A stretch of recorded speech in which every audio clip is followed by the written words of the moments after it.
Warm greetings friends. நான் ரேணுகா திருவேங்கடம்.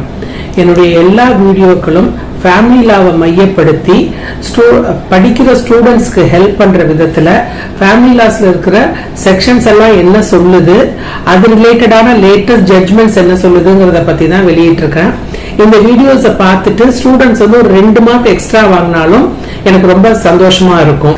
கணவர் வந்து மனைவி என்ன ரொம்ப குரூவல்டி கொடுமைப்படுத்தினாங்க, மென்டல் குரூவல்டி ஜாஸ்தி கொடுத்தாங்க, நான் வந்து பிசிக்கலி ஹேண்டிகேப்டுங்கிறத வந்து திரும்ப திரும்ப சொல்லி என்ன கொடுமைப்படுத்தினாங்க அப்படின்னு சொல்லிட்டு இந்த திருமணம் வந்து இதுக்கு மேல வந்து என்னால இந்த திருமண உறவை நீடிக்க முடியாது அப்படின்னு சொல்லி நீதிமன்றத்துல மனு தாக்கல் செய்து மேலும் மேலும் மேல்முறையீடு செய்துகிட்டே இருக்க முடியுமா அப்படிங்கறத பத்தி தான் உங்களுக்கு சொல்ல போறேன். இது வந்து ஒரு லேட்டஸ்ட் சென்னை உயர் நீதிமன்றத்துடைய லேட்டஸ்ட் ஜட்ஜ்மெண்ட். இது பிரைவேசியின் காரணமாக கணவன் மனைவி 2 பேரோட பேரை நான் சொல்லல. இந்த வழக்குல கணவன் மனைவி 2 பேருக்கும் 2012 திருமணம் நடக்குது. 2012 டிசம்பர்ல அவங்களுக்கு வந்து ஒரு குழந்தை பிறக்குது. மனைவி என்ன பண்றாங்க அப்படின்னு சொன்னா, குழந்தைக்கு டெலிவரிக்காக அம்மா வீட்டுக்கு போன மனைவி வந்து திரும்பவே வரவே இல்லை அப்படின்னு சொல்லிட்டு மனைவிக்கு வந்து ஒரு லீகல் நோட்டீஸ் கணவன் அனுப்புறாரு. மனைவி வந்து திரும்பவும் வந்து ஒரு பதில் நோட்டீஸ் அனுப்பிட்டு அதுல அந்த பதில் நோட்டீஸ்ல கணவன் தனக்கு என்னென்ன கொடுமைகள் செய்தாருங்கிறத தெளிவா அந்த நோட்டீஸ்ல மனைவி குறிப்பிட்டிருக்காங்க. கணவர் வந்து இதுக்கு பதிலா ஒரு தனக்கு டிவோர்ஸ் வேணும் அப்படின்னு சொல்லி குரூவல்டியின் அடிப்படையில குடும்ப நல நீதிமன்றத்துல கணவன் வந்து வழக்கு தொடுக்கிறாரு. கணவர் வந்து இந்த வழக்குல என்ன சொல்றாரு அப்படின்னு சொன்னா, மனைவி வந்து கொஞ்சம் சோம்பேறியா இருக்கிறாங்க, அவங்களுடைய வீட்டு வேலைகளை அவங்க வந்து செய்யறதே இல்லை, பாதி நாள் வந்து ஹோட்டல்ல ஆர்டர் பண்ணி தான் அவருக்கும் மனைவிக்கும் கணவனுக்கும் சாப்பிடறதுக்கு அவங்க கொடுக்கறாங்க. அதுவும் இல்லாம அவங்க ரொம்ப அடமெண்டா கேரக்டர்ல இருக்கிறாங்க. சின்ன சின்ன விஷயத்துக்கும் அவங்க வந்து சத்தம் போட்டுட்டே தான் இருப்பாங்க. இந்த வழக்குல வந்து கணவர் வந்து பிசிக்கலி ஹேண்டிகேப்டு. கணவர் என்ன சொல்றாருன்னா, நான் இந்த மாதிரி பிசிக்கலி ஹேண்டிகேப்டா இருக்கிறத வந்து மனைவியும் அவங்களுடைய உறவினர்களும் ரொம்பவும் கேலி செய்து பேசுறாங்க. வந்து மனைவி எப்போதுமே கம்ப்யூட்டர்லயே தான் உட்கார்ந்து இருப்பாங்க, எப்பொழுதும் பேஸ்புக்லயே தான் இருப்பாங்க. அதுவும் இல்லாம கணவரையும் ரொம்ப கம்பல் பண்ணுவாங்க. அடிக்கடி என்ன வந்து வெளியூருக்கு வந்து தொலைதூரமா ஒரு ஜேர்னி எல்லாம் கூட்டிட்டு போ அப்படின்னு சொல்லி மனைவி ரொம்ப கம்பல் பண்ணுவாங்க. வந்து ஆடம்பரமான வாழ்க்கை வாழ்றதுக்கு ரொம்பவும் பிடிக்கும். மேலும் வந்து மனைவியுடைய தம்பிக்கு 75,000 ரூபாய் வந்து நான் கடன் கொடுத்திருக்கேன். எனக்கு ஒரு சர்ஜரி அப்ப கூட எனக்கு பண தேவை இருந்தப்ப கூட மனைவியோட தம்பி வந்து அந்த பணத்தை திருப்பி கொடுக்கல. மேலும் எனக்கு குழந்தை பிறந்ததை கூட உடனே அவங்க வந்து தெரிவிக்கல.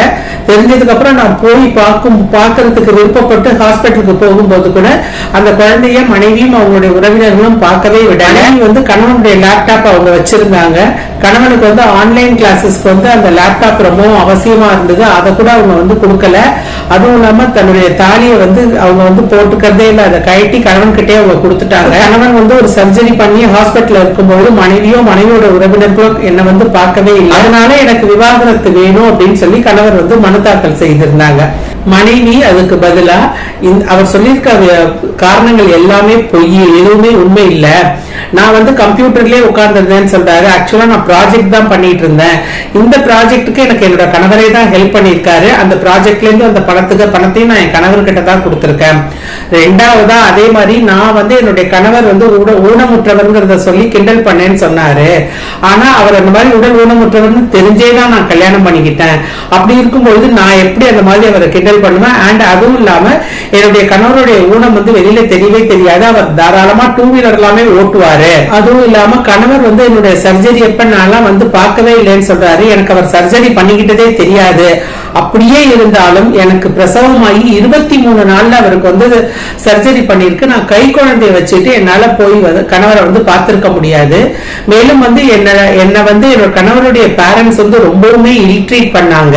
கொஞ்சம் நிறைய வந்து பணமும் நகையும் எங்கிட்ட இருந்து வரதட்சணையா வந்து அவங்க எதிர்பார்த்தாங்க. என்னுடைய மாமனார் ரொம்பவுமே கொடுமைப்படுத்தினாருன்னு மனைவி வந்து சொல்லியிருக்காங்க. இந்த வழக்கை நன்கு விசாரித்த குடும்ப நல நீதிமன்றம் என்ன சொல்லுதுன்னா, இந்த வழக்குல மனைவி வந்து அவங்க கம்ப்யூட்டர்லயே இருந்தாங்கன்னு சொன்னது பொய்.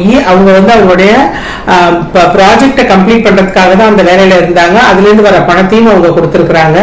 2வது கணவர் வந்து ஒரு ISRO சயின்டிஸ்ட மீட் பண்ணணும்னு சொல்லி மனைவி சொல்றாங்க.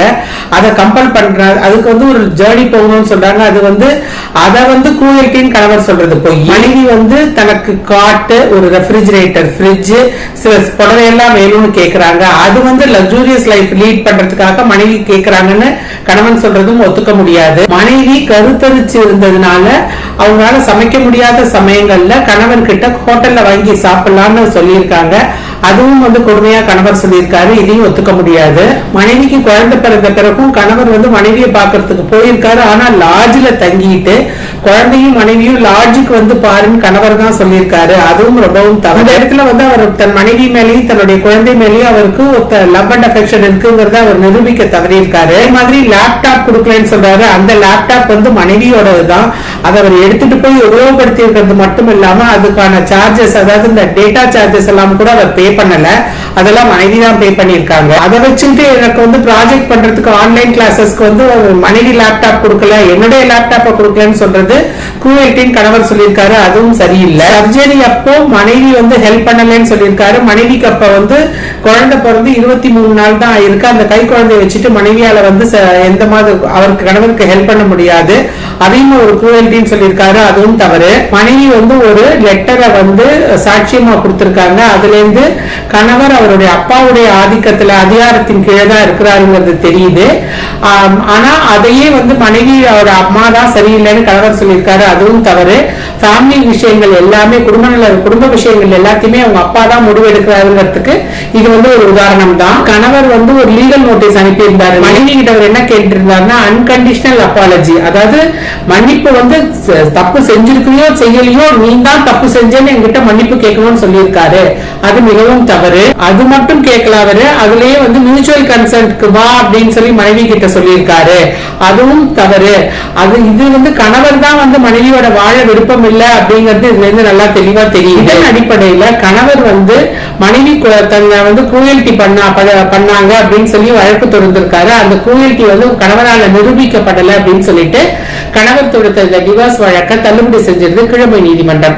இதனால பாதிக்கப்பட்ட கணவர் என்ன பண்றாரு அப்படின்னு சொன்னா அப்பீலுக்கு வர்றாரு, மேல்முறையீட்டுக்கு வர்றாரு. மேல்முறையீட்டுலயும் குடும்ப நல நீதிமன்றம் சொன்ன கருத்தை எல்லாத்தையுமே எடுத்துக்கிட்டு கணவர் தொடுத்த வழக்கு தவறு அப்படின்னு சொல்லிட்டு அவருடைய மேல்முறையீட்டை தள்ளுபடி செஞ்சிருது உயர் நீதிமன்றம். இதனால பாதிக்கப்பட்ட கணவர் என்ன பண்றாரு அப்படின்னு சொன்னா செகண்ட் அப்பீலுக்கு போறாரு. கணவர் 4 சட்ட வினாக்களின் அடிப்படையில இந்த மேல்முறையீடு செய்யறாரு. 2வது தடவையா மேல்முறையீடு செய்யறாரு. முதல்ல ஒண்ணு வந்து கீழமை நீதிமன்றங்கள் வந்து இந்த திருமணங்கள் வந்து இந்த திருமண உறவை வந்து இனி தொடரவே முடியாது அப்படிங்கிற ஒரு நிலைமை இருந்து அதுக்கான போதிய ஆதாரங்களை தான் தந்திருந்தும் எதற்காக வந்து விவாகரத்தை வந்து இந்த கீழமை நீதிமன்றங்கள் வந்து மறுத்தாங்க. விசாரணையின் போது கீழமை நீதிமன்றத்துல மனைவிக்கு வந்து கணவரிடம் வந்து ஒரு லவ் அண்ட் அஃபெக்ஷனே இல்ல அப்படிங்கிறது அவங்களே ஒப்புதல் தந்ததுக்கு அப்புறமும் எதனால விவாகரத்து மனுவை தள்ளுபடி செஞ்சாங்க. 3வது தன்னுடைய குறைபாட்டை சொல்லி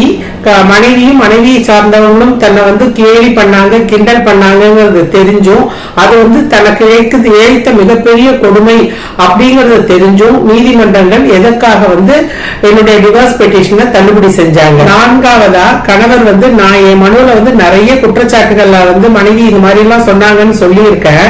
அது எல்லாத்தையும் பார்த்துட்டு மேலும் என்னுடைய பிசிக்கல் டிசபிலிட்டியும் சொல்லி மனைவி வந்து என்ன கிண்டல் பண்ணாங்க அப்படின்னு சொல்லியிருக்கேன்.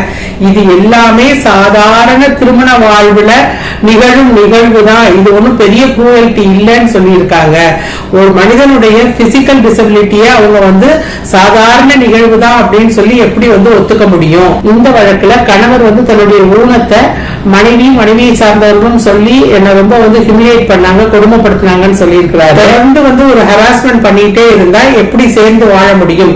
இந்த 4 வினாக்களின் அடிப்படையில கணவர் வந்து 2வது முறையா மேல்முறையீட்டுக்கு போறாரு. 2 பக்கத்து வாதங்களையும் கேட்டுட்டு உயர்நீதிமன்றம் என்ன சொல்லுது அப்படின்னு சொன்னா கணவருடைய குற்றச்சாட்டுகளுக்கும் கீழமை நீதிமன்றங்கள் வந்து நன்கு விசாரிச்சுதான் தீர்வு சொல்லி இருக்கு. மேலும் இந்த வழக்குல மனைவி மேல வந்து கணவர் வந்து நிறைய குற்றச்சாட்டுகளை சொல்லியிருக்காங்க. ஆனா மனைவி வந்து கணவர் மேல எந்த குற்றச்சாட்டையும் சொல்லல, கணவருடைய அப்பா மேல மட்டும்தான் குற்றச்சாட்டை சொல்லியிருக்காங்க. மனைவி வந்து போலீஸ்ல எந்த கம்ப்ளைண்ட்டும் கொடுக்கல, நீதிமன்ற நீதிமன்றத்துல எந்த ஒரு வழக்கையும் கணவர் மேல தொடுக்கல, தான் கணவரோட சேர்ந்து வாழதான் விருப்பமா இருக்கிறதா மனைவி சொல்லி இருக்கிறாங்க. கணவர் அவர் மனைவி மேல தொடுத்த அலிகேஷன்ஸ் எதையுமே சரிவர நிரூபிக்கலைங்கிறத கீழமை நீதிமன்றங்கள் தெரிஞ்சுக்கிட்டு தான் அவர் போட்ட டிவோர்ஸ் பெட்டிஷன் டிஸ்மிஸ் பண்ணிருக்கு. கணவர் மனைவி தனக்கு கொடுமை செய்தாருங்கிறத நிரூபிக்கிறதுக்கு சரிவர ஆதாரங்கள் எதையுமே கொடுக்கல. அவர் நிறைய விஷயங்கள் பொய்யாதான் சொல்லியிருக்காருங்கிறத தெரிஞ்சதுனாலதான் கீழமை நீதிமன்றங்கள் அவருடைய டிவோர்ஸ 2 தடவையும் டிஸ்மிஸ் பண்ணிருக்கு. அதனால இந்த வழக்கிலையும் கணவர் தொடுத்த விவாகரத்து வேணும்னு கணவர் தொடுத்த மேல்முறையீட்டை இந்த நீதிமன்றமும் டிஸ்மிஸ் பண்ணிடுது. ஏன்னா கணவர் மனைவி குற்றம் செய்திருக்காருங்கிறத சரிவர நிரூபிக்கவே இல்லை. என்னுடைய திருமணம் இன்னமா irretrievably broken down அப்படின்னு சொல்லி இருக்கிறார் அவரு. அது ரொம்பவும் தவறு. அந்த மாதிரி சேர்ந்து வாழவே முடியாம மனைவி எந்த கொடுமையும் பண்ணல அப்படிங்கறதையும், மனைவி கொடுமைப்படுத்துறாருன்னு சொன்னதை கணவர் சரிவர நிரூபிக்கலைங்கிறதையும் சொல்லி 2வது தடவையா கணவன் தொடுத்த மேல்முறையீட்டு மனுவை தள்ளுபடி செய்கிறது நீதிமன்றம்.